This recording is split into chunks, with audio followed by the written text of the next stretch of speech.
There's no laughing on the stream. Don. Right underneath, I looked to check out the stream, and right underneath it is John Piper and John MacArthur talking about how Christians can prepare for persecution in America. Well, that's what we'll talk about tonight. We'll talk about how we are persecuted by John Piper and John MacArthur. Oh my God. Oh, that's too good.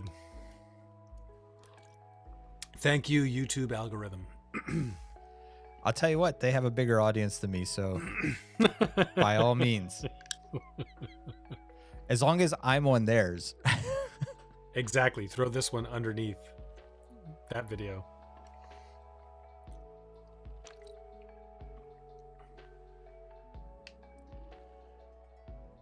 So you haven't taught then this week? You've been off sick? Yeah, I'm out sick. Yeah.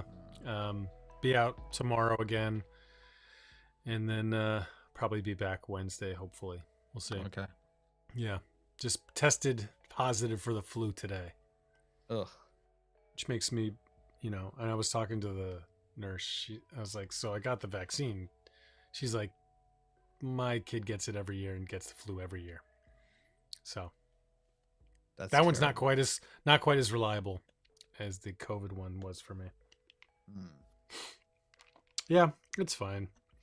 It's a pretty similar thing though, just like nasty cough, fever. I get to lay down a lot though, There you go. I'm such a nap person. Are you a nap person? Oh, absolutely. I love a good nap. Yeah. It's not for everyone, but I love it. Yeah, when people say they can't nap, I just immediately assume there's something deficient in them. All right. Well, welcome everyone. Hope you are having a great day. As seems to be our per usual, it's Monday night. So that means Dave Capozzi from Dig New Streams is with us. So we're going to hang out tonight. Hope you came prepared with some questions. We have a couple topics we kind of want to jump into, at least to kind of build off of. The one thing we ask is that there are no questions that are uncensored or censored. There are no questions that are censored. So ask anything you'd like, any questions you have. And the only thing we ask is that you're kind, generous, and compassionate to the other people in the chat. But beyond that, please feel free to ask any questions. All right. Oh, if in the chat, my spouse is monitoring the chat. So when I said someone that can't nap has a deficiency, I don't trust them. She is not a napper at all.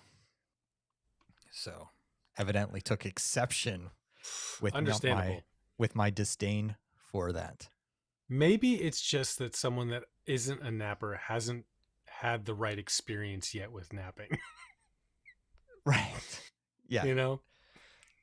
Isn't that's like the worst, one of the worst attributes in people, but I have it in myself where someone's like, yeah, I don't like that. It's like, well, that's because you haven't had it the way that I do it. Right. Or you just haven't tried it with the right people, or no one's explained it to you the right way. Exactly. It's such a terrible thing that we do to each other, but we do it all the time. Yeah. So, yep, absolutely. Yeah. I do it with board games. So like if someone's like, oh, I don't like that board game, I was like, well, you probably didn't play with the right people. I always forget how big of a board gamer you are. Oh, I am such a board game nerd. In fact, a quick little spoiler. I'm going to be starting hopefully another YouTube channel soon called Guardians of the Galaxy, because the IKEA bookshelf that everyone uses for board games is called a calyx. And so, yeah. Stop.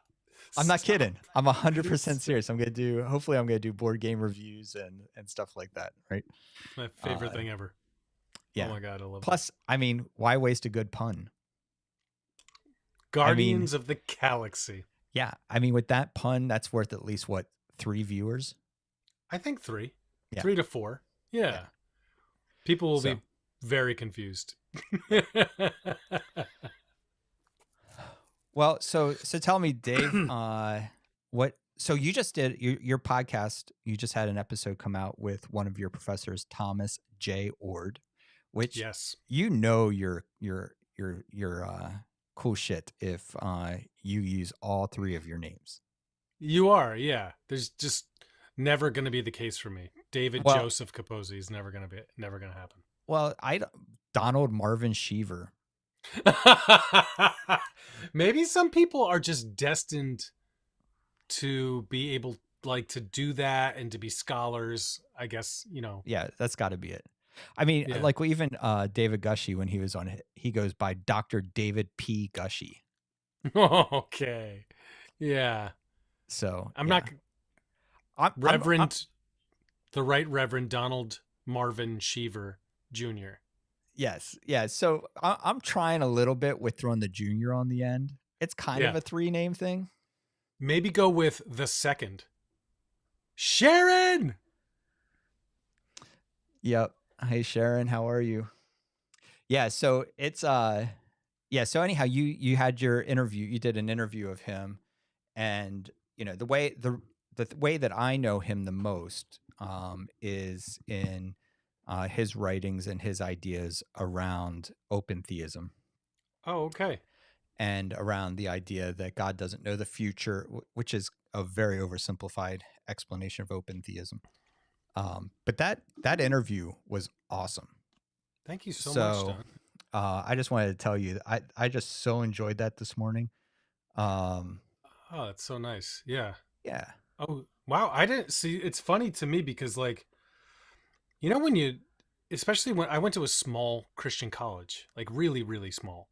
yeah. And so to find out that other people know who someone is that I know on that level is just a funny thing. I know him because of TC Moore. So TC has an open theism Facebook page Of that course. I'm a member of, and Oh, uh, Professor Ord is on there. okay. Nice. That is true, Amanda. Yes. Amanda Faith Zolke. Yes, that's good. I That's a definitely good think you one. could go with that. I like it for It's sure. it's faith from A to Z. Haha. I mean, come you're on. you're That's so like your quick. memoir. That's your memoir. Faith from A to Z. You just think about things I never would have come up with. It's love it. I don't get out much. So. All right. Well, so tell me a little bit about that interview, and tell our listeners a little bit about that interview. And I just want to encourage people, check out Dig New Streams, check out the podcast. It's really wonderful, and you have such a wide variety of individuals from very different perspectives and stuff. I just really appreciate that. But Thanks. yeah, Thank you, Don. Yeah. No, so for me, I have been interested in finding out some of the like connecting with some fringe people um within their own particular traditions. Okay, that makes sense, Sharon. Um and so Tom is definitely one of those people, and he was asked to leave Eastern Nazarene when I was there because he was a little too edgy. And it's just funny now, being in the position that I am, I just don't consider any of that edgy anymore. yeah, me neither. Yeah, it's just kind of like, I can understand why he's problematic for the Nazarene Church. I get that. Sure. But when it just generally speaking, it's just kind of like, oh, that's an interesting perspective, and I just love hearing different interesting perspectives. Yeah, so he was saying, I think he was saying the book he's working on now is something like his Omnipotence Dead or something like that, or the Death of Yeah. Omnipotence or something to that Yeah. effect. Yeah. And I think that's that's something I often find myself in conversation with people about, again, not realizing quite how edgy some of this can be. And Yeah. omnipresence and omniscience, all the omnis. The omnis, the one thing I try to tell people is there are no omnis in the Bible. No, not one. And because of that, omni is something that was created outside of the text or Mm, outside of our understanding of the faith. So, but it's interesting absolutely. that the idea that God doesn't know the future being so this unsettling for people. Right. Why Very. do you think people need a God that is a soothsayer? I like that word. My hunch, and I think Tom and I talk a little bit about this, is that people need to feel safe, right? We live in a very, very, very scary world where there's always something to be need to feel safe around. And the idea that God can know with certainty what's going to happen and can tell you is very comforting to a lot of people. Um, But it also becomes people's struggle with there being evil in the world. I know. So it's like a double-edged sword. I think that for many people, you'll hear them say something like everything happens for a reason and say that in a way that they feel gives them a sense of comfort and peace. Right. And then in the same breath, if you were to say, well, the Holocaust happened, did God make that happen? They would be horrified to think of that, right? Right. Many people. Yeah. Um, so I think part of that like need for God to know the future is this, again, this hyper individualism thing where it's just about me and my future, and is everything going to be okay for me? Yeah. The thing I try to articulate to people is that the future just doesn't exist. So it's not even Mm. like it's a deficiency if there's a God and that Mm. God does not know the future. That's not a deficiency because Right. the future is not something that exists. It's something that Exactly. hasn't happened yet. And us speaking in future terminology and future you know, language is Yeah. just a way for us to articulate planning, something that we're hoping to see happen. It isn't it isn't that it actually exists. No, no, exactly. I mean, it doesn't make, it makes sense, right? It does make sense why people want it to be true. I do Yeah, get it, but um, it doesn't bring comfort to me. The idea right. that there's this like future that's known, or that God can do this and make anything happen or something, that's not comforting to me. I understand why it is for some people though. So, Wait, I have a question for you though. Have you, yeah, back it up. Have you always been inclined to be like lean towards open theism? Because I feel like I have a memory of you and TC arguing about it for at oh, one interesting. midwinter. Yeah. I I don't I've for I mean at least probably the last 20 years Okay. I have. So maybe it was So pacifism or something. It was might have been something else. I mean Yeah. honestly, TC is someone who has a lot of views and Donald Marvin Schiewer Jr. I'm sorry, the Right Reverend Donald Marvin No, Schiewer Jr. has the second. also The second. the second has also been known to have a lot of views. So the possibility that, in fact, we should have TC on some Monday night. Absolutely. He Um, would totally come on. the Yeah. idea the idea that TC and I would have some back and forth is not going to be shocking to anyone that knows the both of us. I think the most plausible Omnipresent. omni is omnipresent with omniscient, a close second if you're not including knowing the future. Yeah, and this where Amanda, the since you said the most plausible, I'm Mm, not in disagreement, but there's language in the text, and far be it from me to argue for biblicist reading, but there is language in the text that, and God heard their cry and went down to see what they were crying out about. Uh, you know, the Tower of Babel, building the tower, and God looked down to see what they were doing. And right. so there even seems to be implied, at least in the text, but in the more narrative spaces, that God needs to investigate at times. Mm. So for me, that's both the omniscient and the omnipresent. It makes it a little bit squishy. Squishy's nice. Squishy, yeah. Yeah, That's that's my true of that's my theological term of the night. Squishy. that's true of Sodom and Gomorrah too, right? Yep. It's like Yeah. the That is the first place I was thinking investigation. of. Yeah. Yeah. Yep. So, so Dave, when you and I were chatting about this, one of the Mm. things that um, we were thinking about, kind of wrestling with or talking out loud about tonight, is kind of like the pain of leaving Christianity. Yeah. Yeah. And I would say, like, I think that there's both the leaving of the faith altogether that's painful. I think that a lot of people also experience the pain of leaving evangelicalism but maintaining Christianity, Yes. leaving Christianity but maintaining faith, leaving Christianity and evangelicalism and faith. Yeah. Um, Yeah. so yeah, so I'd love to hear more about what you're kind of thinking about that, and Yeah. why maybe that was even on your mind this week. I think it's on my mind because of my TikTok algorithm.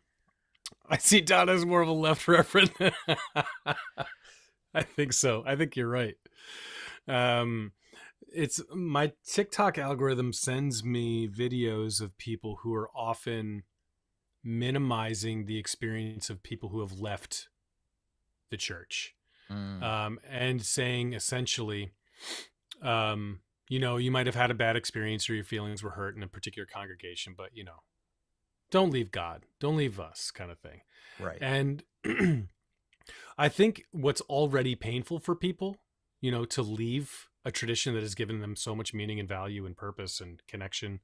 Um, if someone has gotten to a point where they're willing to walk away from that, it's got to be a pretty serious thing.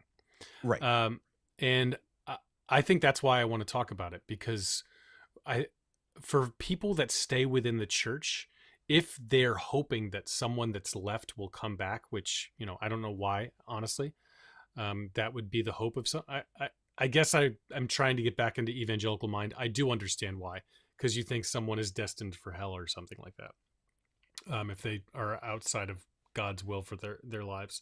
But having more compassion and being willing to listen and understand them, I think would help the church recognize some of the ways that it's done harm. And so, yeah, I think for me, it comes out of like almost a pastoral place of seeing people hurting, because not only have they experienced pain within the church, not only have they had to go through the painful process of deconstructing their faith, but they're also getting shamed by the people that have remained in the church, family, pastors, friends. And I hate to see that. So what do you think the balance is of, because what you're saying rings true to me, and then there's like a gurgle of a but, one T, not Ooh, two. oh, I like it. I like it. Um and Sorry, Sharon. but yeah, I think when I think about wanting people to come back, I'm trying to put my own understanding in this. So for me, if I feel like I want someone to come back, it's not so it depends on whether it's a selfish place or an altruistic place, right? And I think people that believe in a literal hell would say it's an altruistic place. I don't, that Mm, that doesn't ring true for me, right?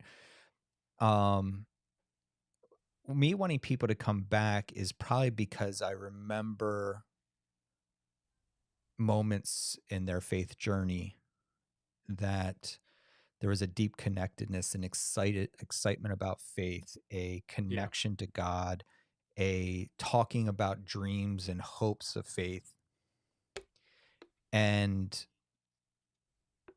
a concern that a dark night of the soul gets confused too quickly with, this is not a path I want to come back from. yeah, Because, and maybe it's me projecting, because I had a dark night of the soul where my faith was in shambles and gone for yes, almost a full year. yeah. Like in That was pretty 2000. recent. 2010, 2011. Oh, okay. Okay. And so coming back from that and returning back to my faith, and my faith growing, what I would say even more sustainable and even more rich. I probably am projecting, Hmm. but if everyone would have been like, okay, well, good. It was nice having you around, Don. Catch you on the flip side. Well, okay, so I don't know. I appreciate the but. Um, Yeah, most people do. right after I said it. Um, It, I appreciate it because I don't think that it means that you just say good riddance or it was nice having you around. I think there is a difference between what I've seen, which is minimizing or dismissing mm, people's experience, yeah. um, and and saying like we miss you. Um, would you be interested in like still connecting in some like there are definitely in betweens to the thing that I'm seeing that I'm struggling with. Yeah. Um, and I think that it's, especially when it comes to social media stuff, because that's the way that engagement happens. It's like the Christian and evangelical worlds, they collide sometimes on the algorithm. And so, just like what we were discussing at the beginning of this, where John Piper and John MacArthur are under this video, you Yes. know, like they're not that far off. And just because you're an ex-evangelical doesn't mean you're not a Christian. Just because, like you were saying, just because you've left a particular tradition within Christianity doesn't mean that you still don't have Right. a desire to have faith in what Jesus was about or something like that. So, um, it's hard when you see those things, and my pastoral instinct kicks in. And I'm like, no, listen to them. Like they're raising valid concerns. Um, Yes. you know, that's kind of where I jump into action. Yeah, I think we're in. I figured we were anyhow. I figured we were in kind of aligned on this. Um, Yeah. I do think that a lot of times people, out of an awkwardness of not knowing what to say, will say some stuff that is unhelpful. Yeah, for sure. And then people who have a lot of fear mongering in their own faith will view this as a rescue mission. Yeah. Um, Yeah. and and then that just furthers the complication. When in reality, our role and our responsibility to each other is just to be a good friend. Right. Exactly. Exactly. I do think I think that those kinds of comments, right, of shaming, dismissing, minimizing, just affirm for people why they left. It's like, oh yeah, yeah, yeah. There's good reason for why I left this thing behind. I think I had a conversation with someone the other day where this was a gay gentleman from Kentucky who left the church and who talked about how he doesn't want to hear anything about the Bible. He can't even open it, but he, still wants something to do with faith. And, for me, that was kind of interesting to hear because I don't think that the Bible is like, I think you can deconstruct the Bible all the way and still remain a Christian. I think you can still Yes, remain a person, um, I don't think those things are mutually exclusive. What's this? it's just drawing to the whole idea of at a funeral constantly. It's the same thing at a funeral where Mm, people don't know what to say, so they just say yes. really backwards, awkward stuff. Yeah. Yeah, what Amanda said, I think, is really solid too. So good at marginalizing hurting people. That's very true. Well, and I think, do you think part of that is that we taught people how to? This is going to sound so terrible. We taught people how to do CPR. We didn't Yeah. teach them how to identify only giving CPR to people who can't breathe. Mm. And we Yeah. also didn't identify what to do if you actually accidentally resuscitate someone. Accidentally. And That's good. That's good. so I think what happens is the churches, I don't know about you, but growing up in the church, I wasn't really taught what loving my neighbor meant or looked like beyond emptying their trash or raking their leaves. Yeah. Uh, Right. and I wasn't really it wasn't articulated to me in any way that part of the role that Christianity is calling us to is one of justice and autonomy for people. Um, and it's yeah, Hey, Marcus. Marcus. Thank you, buddy. Good to see you Um, again. and so I'm thinking that in some ways, since the church hasn't taught people how to actually be human to other Right. people, Right. we've only taught in a lot of ways how to apply our doctrine to people. Yeah, that's so true. I think that's so spot on. Yeah, I don't remember how. I think that I was stunted relationally as a Christian, for sure. Sharon Sharon. says, so the thing is, my deconstruction was one of the first times I felt like I was breathing. They came trying to give chest compressions, which felt like being beat to death. Yeah. Oh, that's so good. Yep. Agreed. I think this person was asking me about deconstruction the other day. I'm like, well, you have to do it. It's just a necessary part of being a human being. Right. Like, it's just everyone deconstructs at some point what they were brought up with. And it's more advantageous to do it now than in the middle of a storm. Right. Absolutely. So do it when you're healthy. Like, you don't want to repair your roof while the hurricane is happening. Right.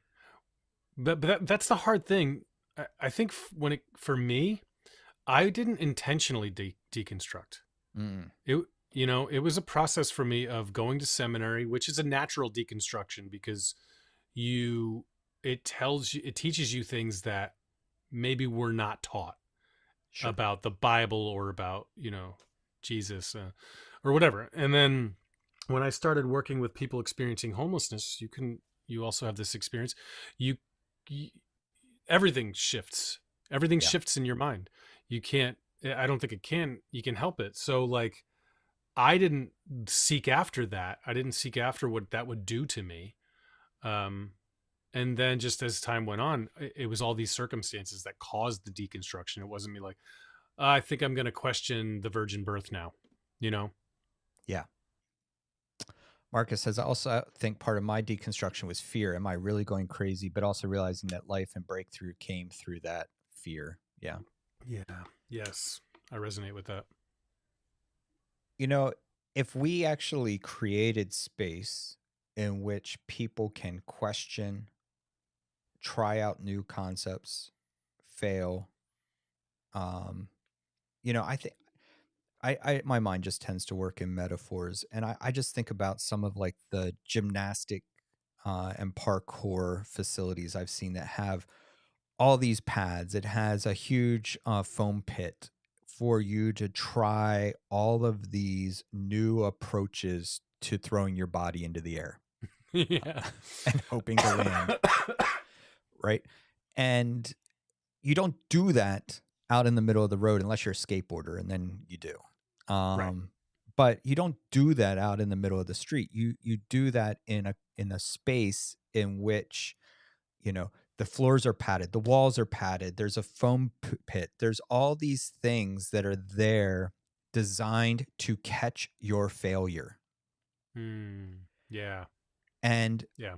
the church should also be creating space to help to catch people's failure in fleshing out their ideas about God. And instead, I always It's associate so good. this with remember the old school amusement parks that had like the cars with like the metal steering wheels, and as Of you're course. 5 and you felt like you're driving, but it had that rail in the middle and would like clunk clunk and kick you back in if you tried to go too wide.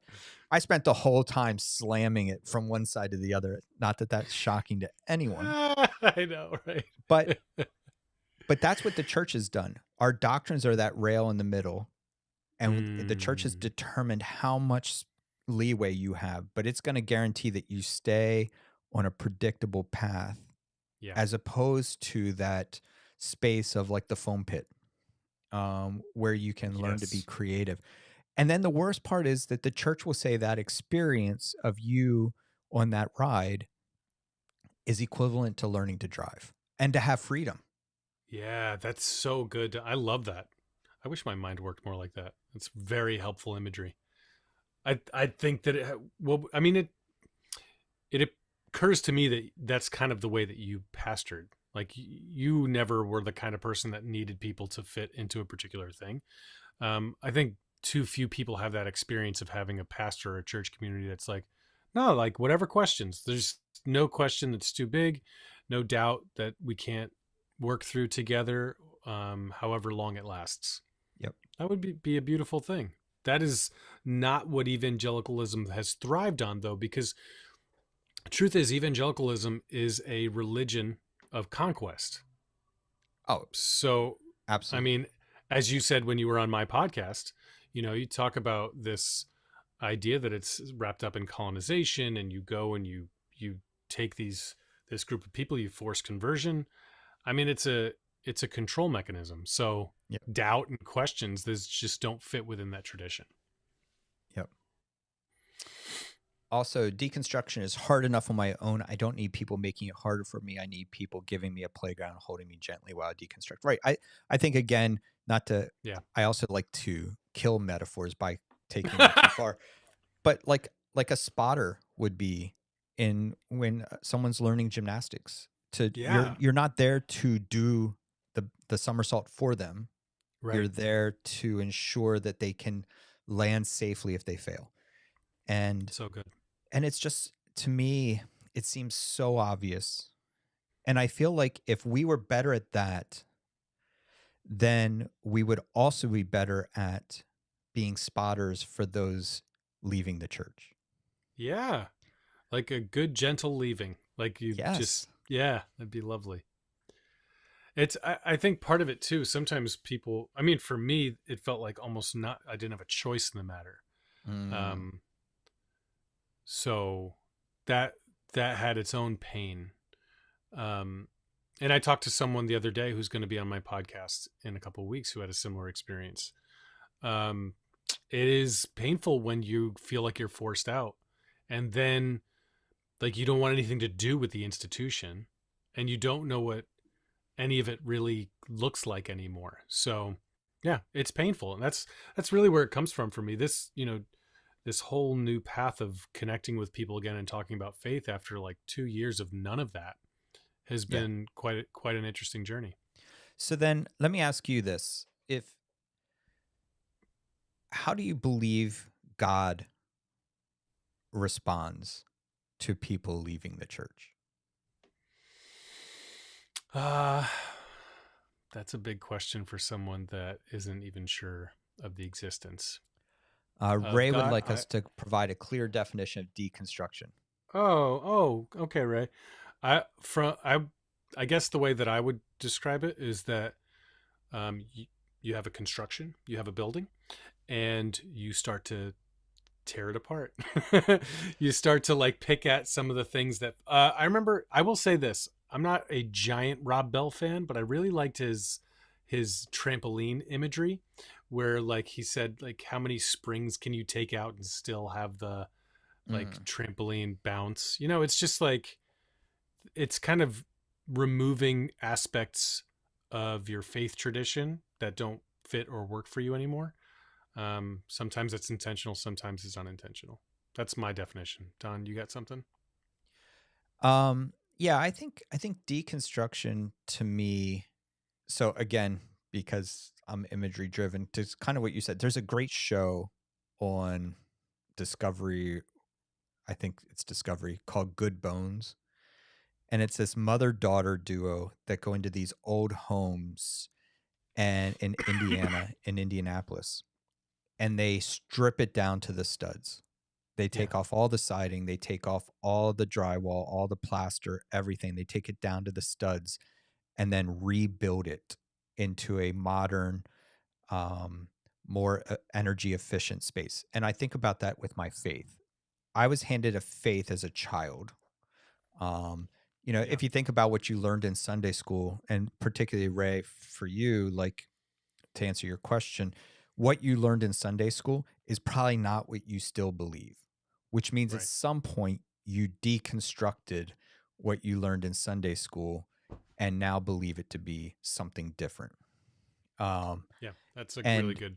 and so for me, deconstruction is, what have I been taught or what have I personally believed about God that, as the text says, at one point milk was good for you, but now you need meat, right? That was good Yep. for me at one point. It was edifying. It sufficed. It sustained me. Mm, But now it's no longer has that effect for me. yeah. And so because of that, I need to leave it. I need to be weaned off of that, and I need some other form of sustenance. And Yeah. so the deconstruction is that weaning and finding a new sustenance. I know I've used like 75 different metaphors already. No, that's really good, Don. That's really good. And I think I have an answer to your question about God, and then Yeah. Sharon had one too.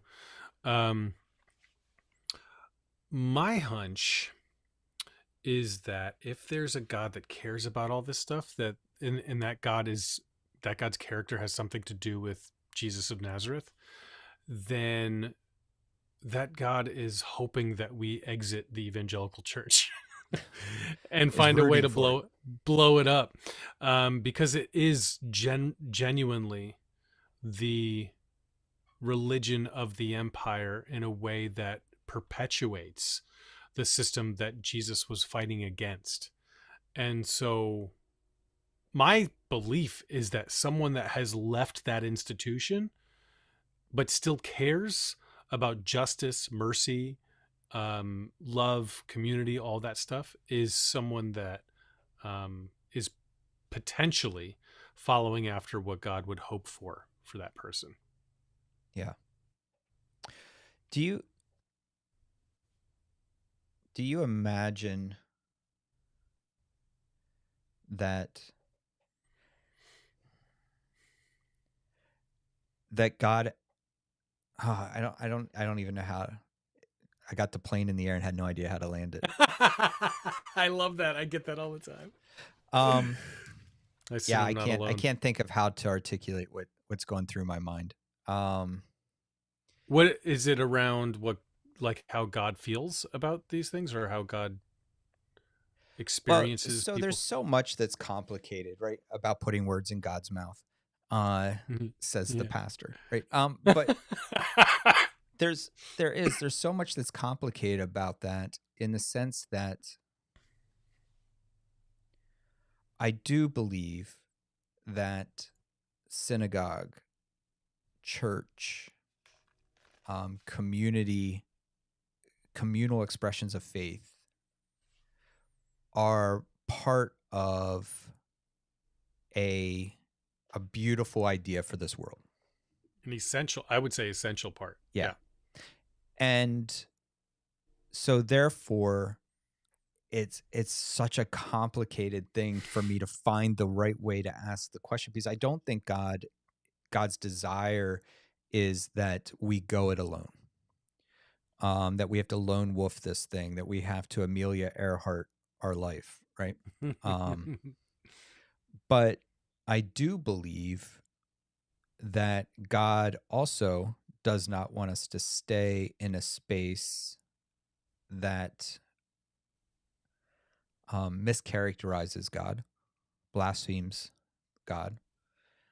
And there's a Yeah. difference between saying something about God that is untrue because you don't have enough information, Yeah.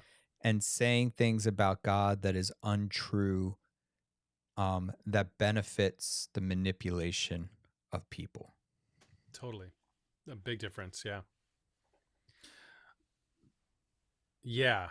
Man, that's a lot. Because I mean, we talked a little bit about what does it mean that God is love, right? Mm-hmm. And um, I feel like this is where it comes into play a little bit. Like love requires relationship, and like we are communal, relational beings. Um, and trying to understand all of this is, yeah, it's difficult. It's okay to leave community that is no longer healthy for you or the world. It's not okay to seek out To not seek another, out another. to not seek out another. Um, but that's where it's really hard, Sharon. That's like, where do you find it? Yeah. I was talking to my daughter about this the other day. Like, what am I supposed to do? Go to like a Catholic church, an Episcopalian church, every I believe this, and I'm an extreme person. I think Don knows this about me as well. I believe the churches, every denomination is formed out of imperial Christianity. I believe that in this country, and I don't know about elsewhere because this is my only experience. Yeah. There are small communities like yours, Don, um, that are not shaped out of that expression. But I'm not Jewish, so and I'm not the kind of person that's going to be like, I'm going to convert to something. What do you do? Where do you go? Uh, I don't. I don't know the answer to that. I think that is the complicated piece. I was listening to one of your other episodes. You were interviewing a couple, and I think you had two parts with them. I only heard one of the parts. Angela and John, yeah, yeah, And you were talking about like kind of that you miss the get together, right? yeah, That yeah, and that there isn't that any like where do you get that? yes, Unless you join a bowling team, right? Like where do right, you get that relational um pouring into right, not that the church does that well in a lot of ways, but it's one of the few places that does it even unwell, right? Like yeah, like even not in a healthy way, it's still one of the few places that you end up interacting with people from different generations, yes, different socioeconomic backgrounds, the diversity, even if you're in an all white church community or an all black church community, there's still going to be a plethora of diversity that you don't get when you end up in a homogenized group, um, like like a house uh, church. like a house church or even like a bowling team, right? You're Yeah, probably not going to have a huge disparity of ages, socioeconomic backgrounds. I think it's possible, but it's not necessarily likely because you tend to join in those types of groups based on what you already have in common. right. And so it's typically homogenized out of the box. Absolutely. Yeah, that was one of the reasons that I felt like being involved with the church was worth one more go, like 6 years ago, 7 years ago, because of all the reasons you just said. Yeah. So when you say God is love, what do you mean? Okay, so my general belief is that love is movement. Love is like active, and it is like the thing that sort of connects everything. So if and this like connects back to Torah, where God is described as like breath, right? God is just active, like repair, love, whatever it looks like to be trying to create peace and thriving. That's what I believe. If there's a God that I believe in, that's the one. Mm, And yeah, I think the thing that draws us to one another in a way that makes us strive for more, I think that could be God. I think that could be love, right? right. I can't explain anymore why I still care about all the things that I care about without the reasons from before. I remember I went to this thing in 2011 or 2012 called the Wild Goose Festival. And I remember calling a friend during it and being like, "This is like heaven, but it's just all white people in the woods in North Carolina." Like if like people were just like Shane Claiborne was there. It was like all these like really progressive people talking about justice and all that at the time. And I was around a fire with people and they were like, "Why do you run this lunch program that you run?" I'm like, "Well, because of Jesus. I wouldn't do it without Jesus. I'm not just like this compassionate person on my own. I just don't, Mm, it's not that, you know." And I still on some level believe that. I don't think I would have okay. quit my job in finance to run a lunch program, make half the salary and, all that sort of stuff. But I've found at this point that I don't need that motivation in order to do, or that direction in order to do something compassionate, you know? Well, and if I may, um, I'd say it's not so much upon reflection. I'd argue that you probably.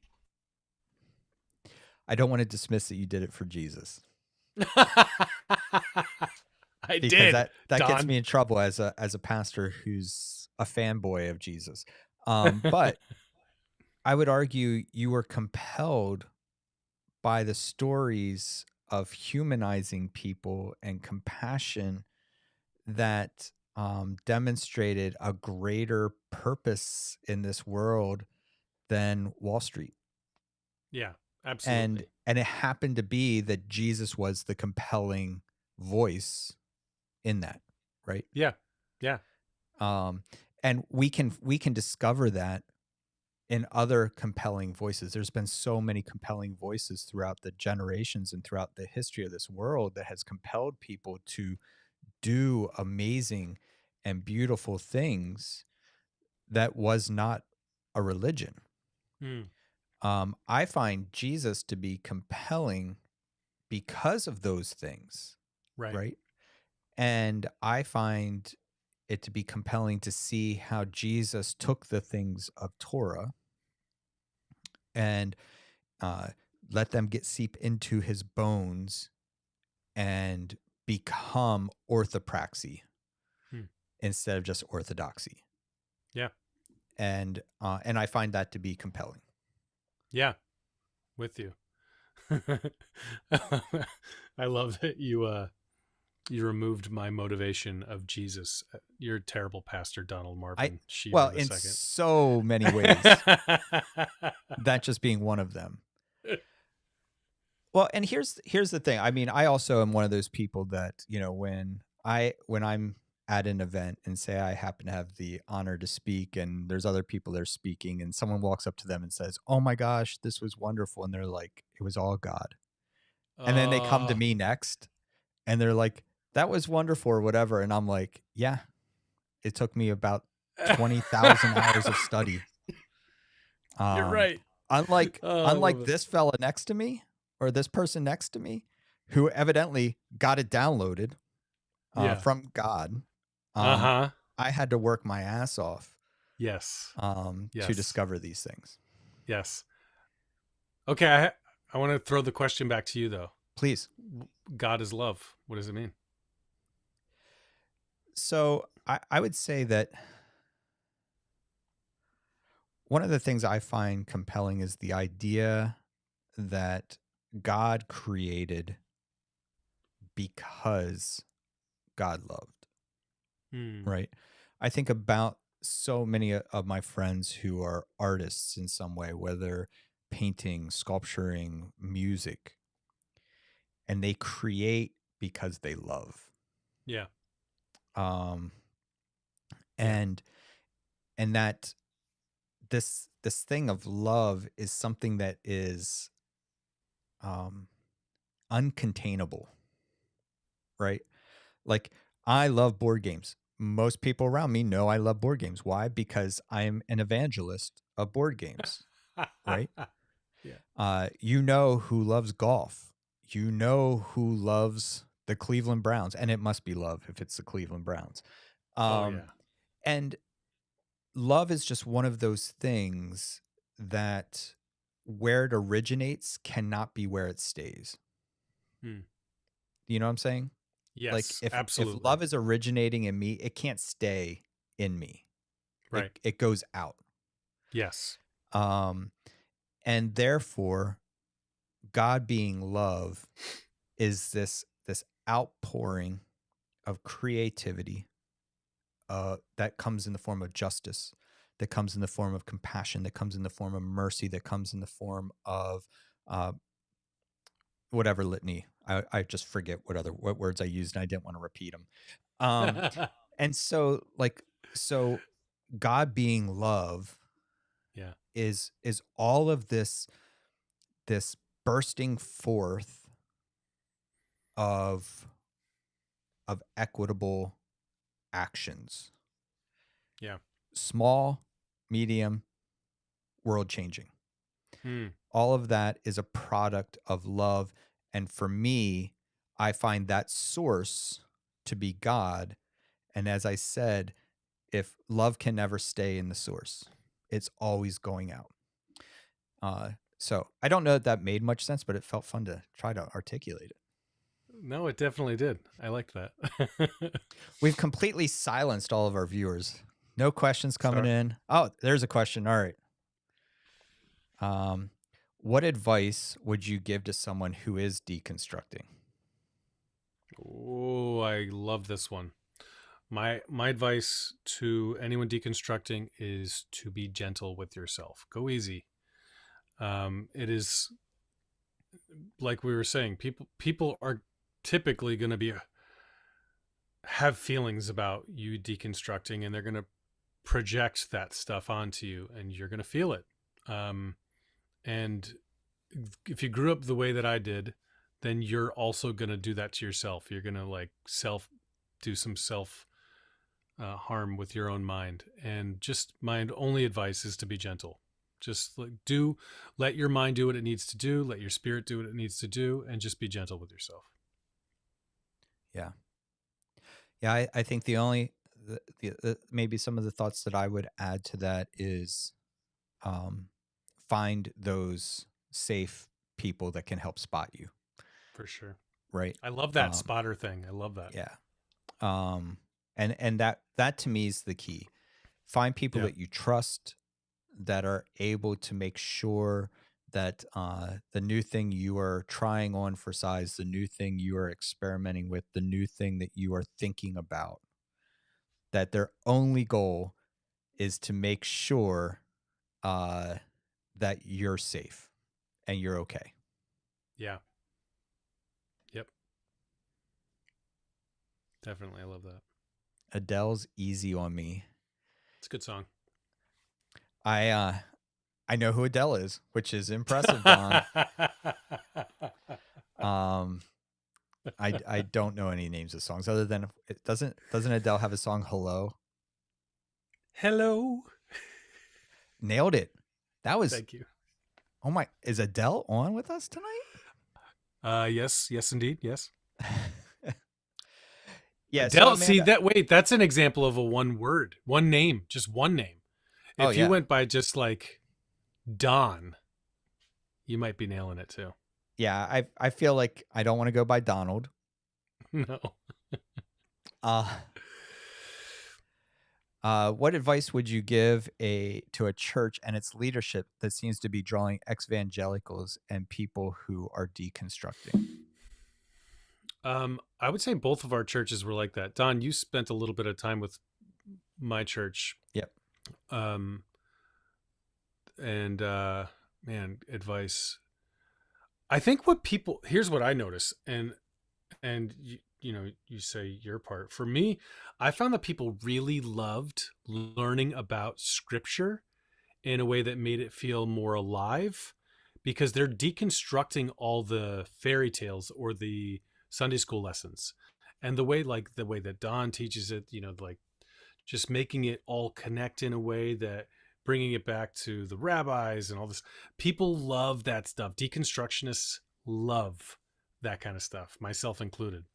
Wow, I just used a term that I really hate. No one's a deconstructionist. We all deconstruct, but people who are in the process of deconstructing. I think churches, if they can find a way to make the Bible or the scriptures connect to what's happening in a way that people feel like they're participating something bigger than themselves, that typically works pretty well without pat answers, you know. Honestly, I love your last statement. Without pat answers, I think Yeah. that an advice I would give a church and its leadership is look around and figure out what your pat answers are, Yeah. and at That's least good. acknowledge them. Yeah, that's good. And the other thing, there was a woman, Letty Russell. I think she was a professor at Yale. I think she has since passed. Mm. And she wrote a book called Just Hospitality, which was a combination of justice and hospitality, not hospitality only. And one of the things that she says in that book, and Amanda, that might be an interesting book for you to consider. I think it's Letty Russell, Just Hospitality. She says, look around the table and ask whose voice is missing. Yes. And So good. and then go and find that voice and bring it to the table. And something that I learned, and I believe it was Jose Humphreys that either said it or took me 99.9% of the way there, was, and then once everyone's seated, look around the table and make sure everyone has the same amount of space at that table. So good. I think he actually credited his wife for that.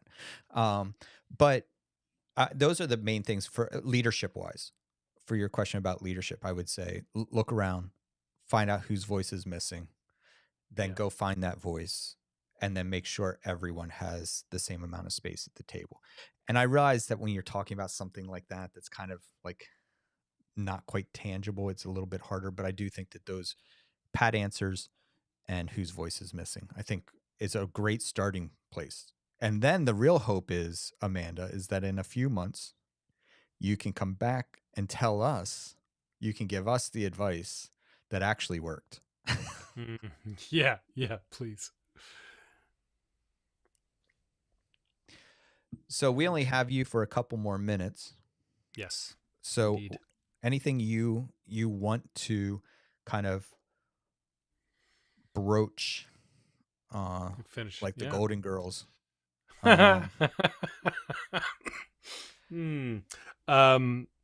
I just think that it's, this obviously is a crew of people that care about the well-being of the people they're in community with, and it matters so much to me that people are more generous with each other as they go through stuff and they change their mind about things. And like, we need to encourage more of that, people to feel free to change their minds and to learn from each other. I just think it's become the thing I'm the most passionate about these days. Like, so that's my parting word. Do you think so? Okay, hold on, let me put this up for you to. Oh, thank you so much. So, all right, I'm going to use the just quit smoking example. Okay. Some of the worst human beings in the world are people that just quit smoking. Especially if you're a smoker, and I'm not. But they can be really, as they have gone through this complicated withdrawal and this process to give up this addictive thing. Yeah. Then it becomes, well, if I can do it, anyone can do it. And don't you know how horrible smoking is? And I'll say, I want to balance this in a couple ways. So one, I'd say, Dave, one of the things I've really appreciated about you, and I had no expectations to be anything different, is as you have done a lot of deconstructing, you have not become that person. Right. And I would say that in some ways, I could hear a little bit on some of your podcast episodes where people were that way. And maybe not to the degree I was kind of caricaturing things, but there's people that are like, no, I don't want anything. Like, I can't even believe that. In fact, I think you've told me that you've had some comments that are like, why do you have all these pastors and religious people on your podcast? Right. Yeah. And Yep. I'm just curious what your recommendation is for someone deconstructing, to not to be more like what you are, Wow. in this process than some of the other folks that I've encountered who, and again, I try to handle that and hold them with loose hands and grace and everything. But they're clearly distraught, Yeah. and they just think that, one of those people actually called me a charlatan just because I'm a pastor. Oh, you And are. Yeah, for sure. well, I am, but it's not because I'm a pastor. It's because I'm of the just, snake oil I'm I just sell out of the back of my wagon. You know, what a great question. And that's very sweet of you to say. I would say that part of it, Don, that I've been trying to assess for myself is that I wasn't hurt by the church. What in the world? Just in case if you were wondering. Did we just get a spam? That is so amazing. Yeah. Oh, I love it. Um, I wasn't hurt. I didn't get hurt, but I actually had a really, you're the best, Sharon. Amazing. Like, I found a home in the church, whereas I got bullied in school. Like, the youth group was a safe place for me. Um, but what started to hurt me was how I noticed the church treat people that I loved. So LGBTQ plus people, I saw racism, all this sort. So for me, for me, I think I've been able to I've been able to have like a different approach to it because I have found so much life in the teachings that, of Jesus. It's given me meaning and purpose. And so I want to see that continue. And I love the people. They've been my family. Yeah. So, because I don't think that I've experienced the kind of pain that a lot of people have, I've been able to be a little bit more generous. Yeah. Yeah. Thanks for that question. That's great. Yeah. And for the kind words. Um, I don't, I, yeah, I always love these. This has become one of my favorite things, these Monday nights. Mine too. And, yeah. And we'll be connecting. Maybe we get Tom Ward on here, TC. We'll have like a whole bunch of That'd be great. that crew. Yeah. Oh, and you mentioned like homelessness. One of the people we have coming on, I don't think we've scheduled them yet. They wrote the book "Grace Can Lead Us Home: A Christian Call to End Homelessness." Ooh. Kevin Nye. Okay. So he's agreed to come on I the love live stream. that. So That'll be great. that's Thank you, good. I Amanda. was a little I wasn't certain. I figured one heart was for Dave, one Yeah. heart was for me, and one heart was for the spammers. The spammer. Or it was like, the hearts getting the 3 name thing. Everything's in threes. Everything's in That's threes. right. It's very Yeah. biblical.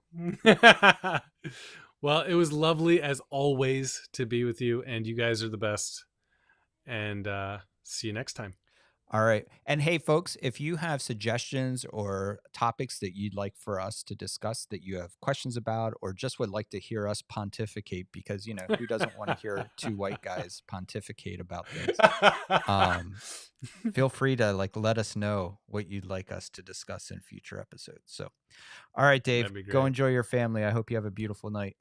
Peace, brother. You too. I'll talk to you soon. Yep. Night. All right.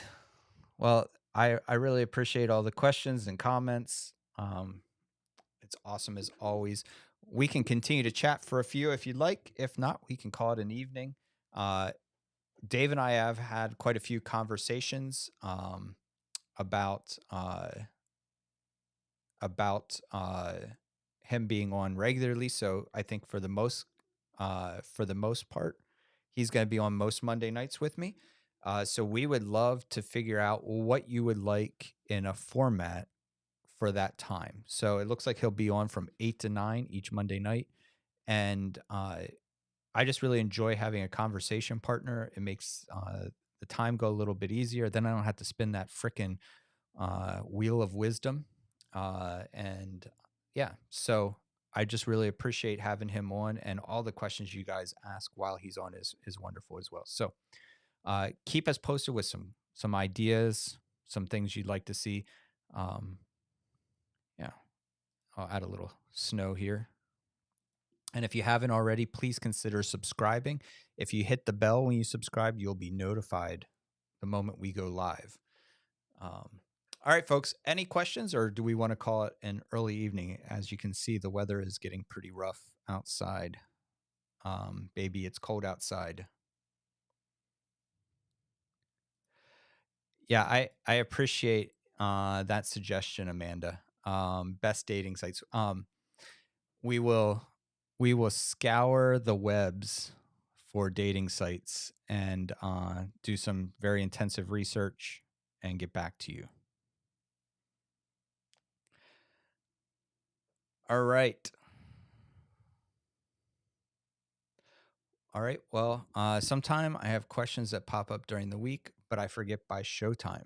Well, please just message them to us. You can either send it to info@ancientjesusfuturefaith.com. You can send it on through our Facebook Messenger. You can, there's several different ways. You can tweet at us. You can, whatever you want. Fifth Sunday, there are lots of ways to get hold of us, and then it will be up to us to remember them.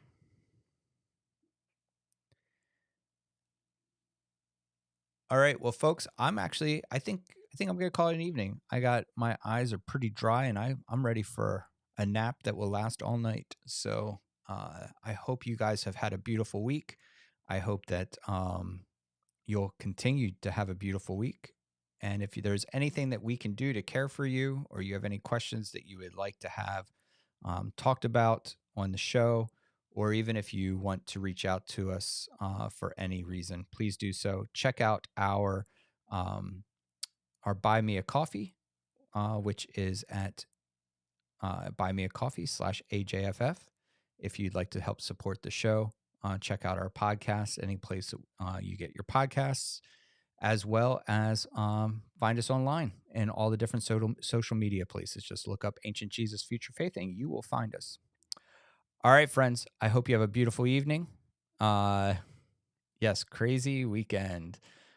All right, love you guys. I hope you are well.